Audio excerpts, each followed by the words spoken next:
Պոլիկլինիկաներում մարտի 1-ից պլանավորվող համավճարների կիրառումը հետաձգվեց մինչև հուլիսի 1-ը։ Այդ մասին այսօր հայտարարեց Առողջապահության նախարարության աշխատակազմի ղեկավար Սուրեն Քրմոյանը, ով Առողջապահության փոխնախարար Վահան Պողոսյանի հետ միասին ընդունեց նախարարության շենքի դիմաց համավճարների կիրառման դեմ բողոքող ցուցարարների ներկայացուցիչներին։ Հիշեցնենք, որ նախորդին էլ Առողջապահության նախարար Դերենիկ Դումանյանի հրամանով որոշվել էր չկիրառել ախտաբանություն ունեցող հղիներին վերաբերող համավճարները, որը նույնպես նախատեսվում էր կիրառել վաղվանից։ Առաջի որոշման համաձայն մենք չեղյալ ենք համարել հրամանը, որով որ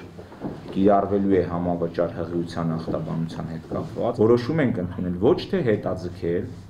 այլ չեղյալ ենք համարել այդ հրամանը, այսինքն դա չի կիրառվելու։ Ինչ վերաբերվում է երկրորդ որոշմանը, դա մինչև հուլիսի 1 հետաձգվել է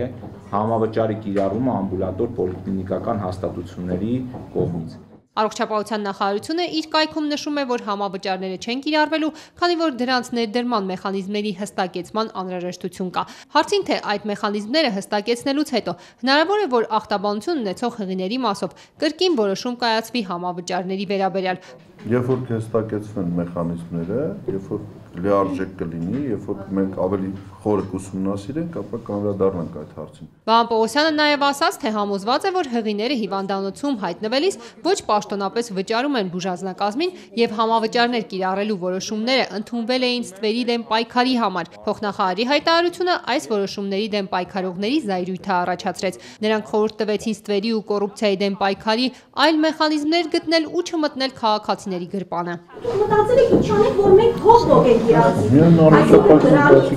Մենք վստահություն չունենք ձեր վրա, որովհետև մեր մոտ տպավորություն է, որ դուք սուս աշխատում եք, օրենքներ անցկացնում եք, այսօր ես մայր լինելով 4 երեխաների, ես տեղեկացված չեմ, որ այսպիսի որոշում կա, եւ նաեւ տեղեկացված չեմ, որ դուք արդեն սուս անցկացնում եք փիլոտային 5000, քանի մայր արդեն վճարել է 5000 վճարելը։ Դա ընդունելի չէ մի հատ երկրում, որտեղ ծնելիությունը խնդրեմ է։ Այսինքն դա մեր ցույց է տալիս, որ դուք չգիտեք ինչպես այս ամեն ինչը անել։ Ոնց պայքարենք ստվերի դեմ։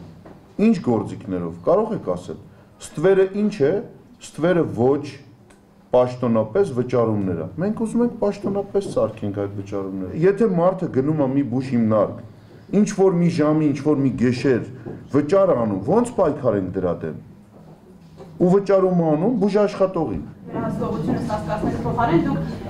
մարդկանց, ովքեր որ այդ օգնության կարիք ունեն, դրանց եք թիրախավորում ու իրանց եք ստիպում։ Ոչ մեկ իրանց չի թիրախավորում, իրանք իրանց են թիրախավորում, երբ որ վճար են անում անլեգալ։ Ոչ մեկ չի ցանկանում ոչ լեգալ վճար իրականացնել։ Համավճարների դեմ պայքարող քաղաքացիները ասում էին, թե չեն հավատում, որ համավճարի դեպքում ոչ պաշտոնական վճարումները կվերանան, հետևաբար հարկավոր է կոռումպացված համակարգի դեմ պայքարել եւ չանել դա հիվանդների հաշվին։ Մտածում, որ կարող է կրկնակի վճարումներ լինել, այսինքն քաղաքացին համստիպված լինի վճարել հիմնարկի, համեր դիպատու գնի։ Չէ, չենք մտածում։ Չենք մտածում։ Եթե այսօր չեք կարողանում վերահսկել, վաղը ոնց եք վերահսկելու։ Դուք ինչի եք մտածում, որ ամբողջ համակարգը հանցագործներ են ու բոլորին պետքա վերահսկել։ Ես դա չեմ ասել, դուք եք վերահսկողության մասին ասում։ Հանրությունը ընդհանրապես տեղյակ չի, որ նման որոշում պետքա իրականացվի, չկան որոշակի հրապարակված հետազոտություններ, արդյունքներ, որպեսզի հասկանալի լինի, թե ինչի հիման վրա ազգի համար այդքան կարևոր էական որոշումներ կայացվում։ Որոշումը կասեցվում է, հասարակությունը նորից տեղյակ չի ու մենք ստիպված ենք լինում նմանատիպ ձևով մեր ձայնը բարձրացնել, հասնել այստեղ ու նոր մեզ ասեն, որ գիտեք որոշումը կասեցված է կամ չի կասեցվելու։ Մենք ուզում ենք հստակ մեխանիզմներ իմանալ, հստակ իմանալ մինչև որոշում կայացնելը, որպեսզի հանրային քննարկումներ լինեն եւ որոշումները կայացվեն ոչ թե նախարարությունների կողմից, այլ հասարակության կարծիքը նաեւ հաշվի առնելով։ Մաս պիտի կազմենք այս ամեն որոշումների եւ ընթացքին էլ մաս պիտի կազմենք, որտեղ սա մեր մասն է, մեր մարմնի մասն է, մեր փորի մասն է։ Մենք ենք երեխա ունենալու, դուք չեք, մենք ենք վտանգ։ Թեև հղիների մասով համավճարի կիրառումը չեղյալ համարվեց, իսկ պոլիկլինիկաներում հետաձգվեց մինչև հուլիսի 1-ը, սակայն ցուցարարներին սա չգոհացրեց։ Նրանք նշում էին, որ շարունակելու են պայքարել, քանի որ այս որոշումները կարող են կրկին ընդունվել յուրաքանչյուր պահի։ Ուղղակի հավելյալ մի ռեսուրս է ստեղծում, որի համաձայն որի ժողովուրդը պետքա մի հատ գրպան վճարի, մի հատ էլ պետքա դրամարկղ վճարի։ Ամեն անգամ ինչ եթե նմանատիպ էլի որոշում լինի, ցանկացած բայրի ոտքի են կանգնելու, չենք էլ վճարելու։